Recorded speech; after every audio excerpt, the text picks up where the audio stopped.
வணக்கம். வித்யாவின் தமிழ் சமையலுக்கு அன்புடன் வரவேற்கிறேன். எல்லோரும் எப்படி இருக்கீங்க? நல்லா இருக்கீங்களா? நாம் இன்றைக்கி வெஜிடபிள் பிரியாணி தாங்க செய்ய போகிறோம்.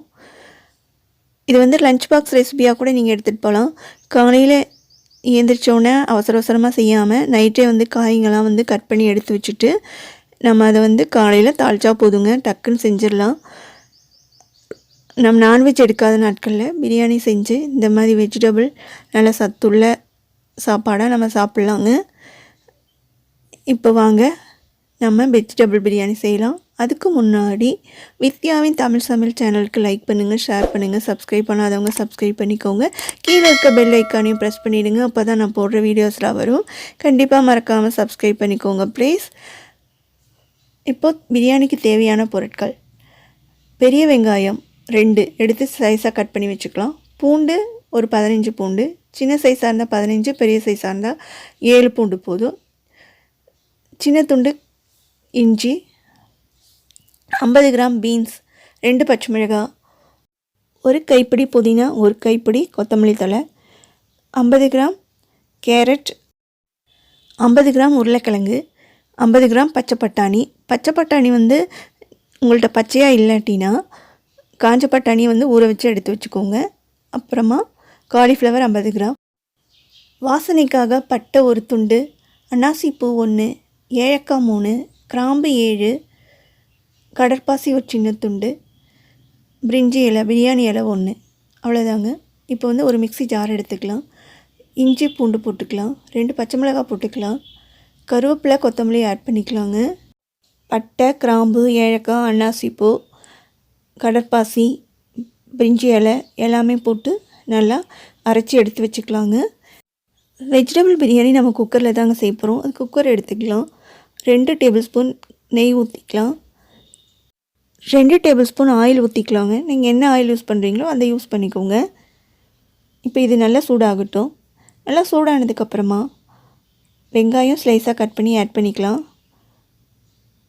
இப்போது இந்த வெங்காயம் வந்து நல்லா பொன்னிறமாக நல்லா பொரியணுங்க.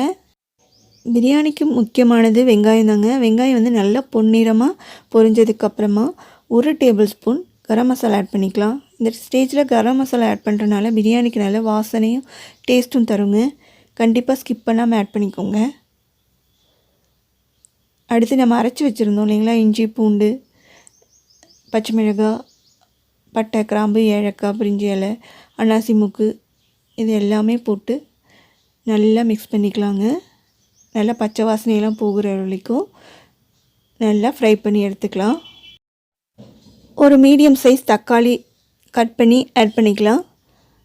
இப்போ நல்லா மிக்ஸ் பண்ணி விடலாங்க. இந்த டிஷ்ஷுக்கு தேவையான அளவு உப்பு ஆட் பண்ணிக்கலாம். நான் 3 டீஸ்பூன் உப்பு ஆட் பண்ணியிருக்கேன். உங்கள் டேஸ்ட் தகுந்தபடி நீங்கள் உப்பு ஆட் பண்ணிக்கோங்க. இப்போ நல்லா மிக்ஸ் பண்ணி விட்டுக்கலாம். அடுத்து 1/2 கப் தயிர் ஆட் பண்ணிக்கலாங்க. இப்போ நல்லா மிக்ஸ் பண்ணி விடுங்க. கொஞ்சம் நல்லா ஃப்ரை ஆனதுக்கப்புறமா 1/2 டீஸ்பூன் மஞ்சள்தூள், 1 teaspoon chicken masala. Chicken masala உங்கள்கிட்ட இல்லாட்டினா பிரியாணி மசாலா ஆட் பண்ணிக்கோங்க. பிரியாணி மசாலாவும் இல்லாட்டினா காரத்து வந்தபடி 1 டேபிள் ஸ்பூன் மிளகாத்தூள் ஆட் பண்ணிக்கோங்க. இப்போ இது நல்லா பச்சை வாசனையெல்லாம் போனதுக்கப்புறமா கேரட் ஆட் பண்ணிக்கலாம். கேரட் கொஞ்சம் நல்லா வேகட்டும். லைட்டாக வெந்ததுக்கப்புறமா பீன்ஸ் ஆட் பண்ணிக்கலாங்க. பட்டாணி ஆட் பண்ணிக்கலாம். இப்போ நல்லா மிக்ஸ் பண்ணி விடுங்க. இது கொஞ்சம் நல்லா வேகட்டும். எல்லாமே லைட்டாக வெந்தால் போதுங்க. 2 மினிட்ஸ் கழித்து ஒவ்வொரு காயை ஆட் பண்ணிக்கலாம். அடுத்து உருளைக்கிழங்கு ஆட் பண்ணிக்கலாம். பட்டாணி காஞ்ச பட்டாணியாக இருந்தால் வேக வச்சு ஆட் பண்ணிக்கோங்க. இப்போ நீங்கள் காய் ஆட் பண்ணுறதுல உங்கள் விருப்பம் தாங்க. உங்கள்கிட்ட என்ன காய் இருக்கோ அதை யூஸ் பண்ணிவிட்டு நம்ம இந்த பிரியாணி செஞ்சுக்கலாம். நல்லா டேஸ்ட்டாக இருக்கும். காய்ங்களாம் லைட்டாக வெந்ததுக்கப்புறமா காலிஃப்ளவர் லாஸ்ட்டாக ஆட் பண்ணிக்கலாங்க. காலிஃப்ளவர் ஸ்டார்டிங்கில் ஆட் பண்ணிங்கன்னா குழஞ்சி போயிடும். அதனால லாஸ்ட்டாக ஆட் பண்ணுறோம். இப்போ நல்லா மிக்ஸ் பண்ணி விட்டுக்கலாங்க. மசாலா எல்லாமே இந்த காலிஃப்ளவருக்குள்ளே பிடிக்கிற மாதிரி நல்லா மிக்ஸ் பண்ணிவிட்டு அடுத்து நம்ம அரிசி ஆட் பண்ண போகிறோங்க. அரிசி வந்து 1/2 கிலோ நான் ஆட் பண்ணுறேன். நான் சாதாரண சாப்பாடு அரிசி தாங்க ஆட் பண்ணுறேன். நீங்கள் வந்து பாஸ்மதி ரைஸ் இல்லாட்டினா ஜீரக சம்பா ரைஸ் கூட ஆட் பண்ணிக்கலாம். இப்போ சாப்பாடு அரிசிலேயே இந்த பிரியாணி ரொம்ப டேஸ்ட்டாக இருக்குங்க. நீங்கள் சாதாரணமாக வீட்டில் சமைக்கிற அரிசியை ஆட் பண்ணி செஞ்சு பாருங்கள், ரொம்ப டேஸ்ட்டாக இருக்கும். இப்போ நல்லா எல்லாம் மிக்ஸ் பண்ணி விட்டதுக்கப்புறமா இந்த பிரியாணிக்கு தேவையான அளவு தண்ணி ஆட் பண்ணிக்கலாங்க. 2.5 கப்பு நான் அரிசி போட்டிருக்கேன், அதனால் 5 கப் தண்ணி ஊற்றிருக்கேன். காய்களுக்கெல்லாம் தண்ணி தேவையில்லைங்க, காய்களாம் ஆல்ரெடி பாதி வெந்துருச்சு. இப்போ இதே சூட்டில் வெந்துடுங்க. இப்போ கொதித்ததுக்கப்புறமா 1 டீஸ்பூன் கரம் மசாலா ஆட் பண்ணிக்கலாம். புதினா கொத்தமல்லி கொஞ்சமாக போட்டுக்கலாம்.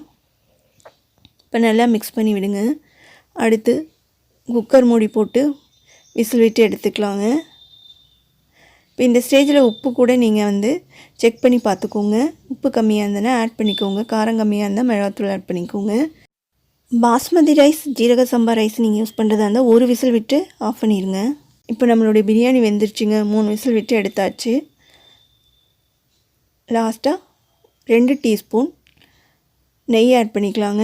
இது ஆப்ஷனல் தான், ஆட் பண்ணிங்கன்னா நல்லாயிருக்கும், டேஸ்ட்டாக இருக்கும். இப்போ மூடி வச்சிடலாங்க. மூடி ஒரு 5 நிமிஷம் கழிச்சிட்டு நம்ம ஓப்பன் பண்ணி பார்க்கலாம். இது ஏன் இப்படி மூடி வைக்கிறோன்னா, அப்போ தான் ஃபுல்லாக ஸ்ப்ரெட் ஆகுங்க, கீ மேலேருந்து அடி வரைக்கும் போகும், அதனால தான் மூடி வைக்கிறது. பாருங்கள், நம்மளுடைய பிரியாணி சூப்பராக ரெடி ஆயிடுச்சு. உதிரி உதிரியாக அடியெல்லாம் பிடிக்கலைங்க, நல்லா சூப்பராக ரெடி ஆயிடுச்சுங்க. அவ்வளோதாங்க, சூப்பராக நம்மளுடைய வெஜிடபிள் பிரியாணி ரெடி ஆயிடுச்சுங்க. ரொம்ப டேஸ்ட்டாக நல்ல வாசனையாக செமையாக இருக்குங்க. இப்போ நான் டேஸ்ட் பண்ணி பார்க்க போகிறேன், வாங்க சாப்பிட்லாம். இதுக்கு சைட் டிஷ்ஷாக வெறும் ரைத்தா இருந்தால் போதுங்க, தயிர் பச்சடி வச்சுட்டு சாப்பிட்றலாங்க. செம சூப்பராக இருக்கும். கண்டிப்பாக நீங்கள் இதே மாதிரி செஞ்சு பார்த்து உங்கள் ஃபீட்பேக்கை கீழே இருக்க கமெண்ட் பாக்ஸில் சொல்லுங்கள். உங்களுக்கு இந்த வீடியோ பிடிச்சிருந்தால் லைக் பண்ணுங்கள், ஷேர் பண்ணுங்கள் உங்கள் ஃப்ரெண்ட்ஸுக்கெல்லாம். மறக்காமல் கமெண்ட் பண்ணுங்கள். சப்ஸ்கிரைப் பண்ணாதவங்க கண்டிப்பாக சப்ஸ்கிரைப் பண்ணிக்கோங்க. நன்றி, வணக்கம். எல்லோரும் ஹாப்பியாக இருங்க.